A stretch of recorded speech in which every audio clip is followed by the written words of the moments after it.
pri lopte. A jeho center na zadnú žrť, kde je Buhaj! Fantastický gól! Coloredi si zasekol hosťujúceho Výparla.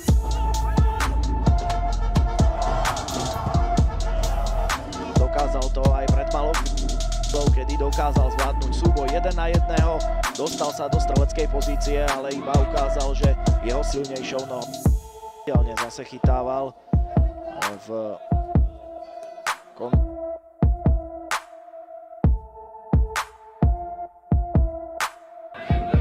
Bordáč ju získal cez Výparla, Bordáč snaží sa obhodiť si Buhaja. Alicu a skrátka správajú sa ako Jokel. Skúšal to na Horváta, ešte tam bol aj Štefan Pekár, ale títo hráči boli dobre prikrytí.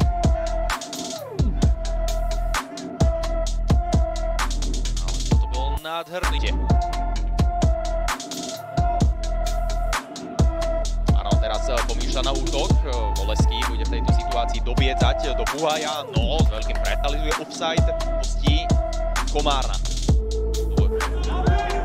Danek. Spravil sa drugu, ale narazil na Buhaja. Rozmyslel s tým ďaleko, s tým nákopom.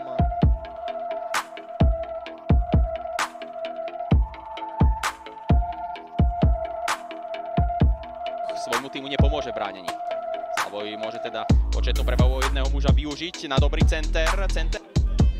So spoluhráčmi vzadu. Opäť Matov nákop na pravú stranu na Mečardaša. Teraz je tam Buhaj, ktorý vyhral hlavičku a to je veľká šanca pre Begalu a tentokrát už kapitán.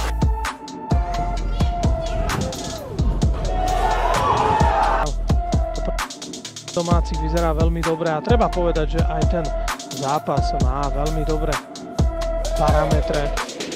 Videli sme. Bol vlastný.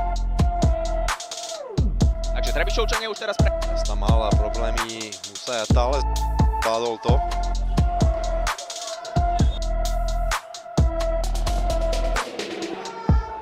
Kob dopredu.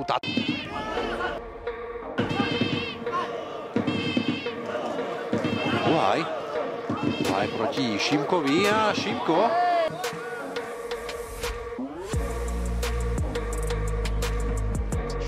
Zariskoval Buhaj, ten si povodil. A opäť voľný priestor na pravej strane Pekár.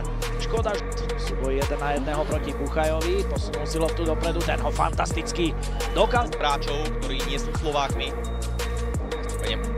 Dokonca aj africká krajina Mozambik. Každopádne štandardku teraz Slavoj. Neoberie už prakticky nič a domáci muži sú v obru. Sa samozrejme už také veľké veci nehrá.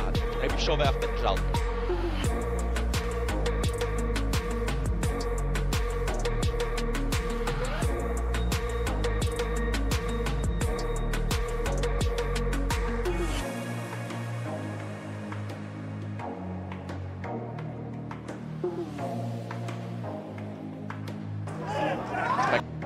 Lopta na Daneka.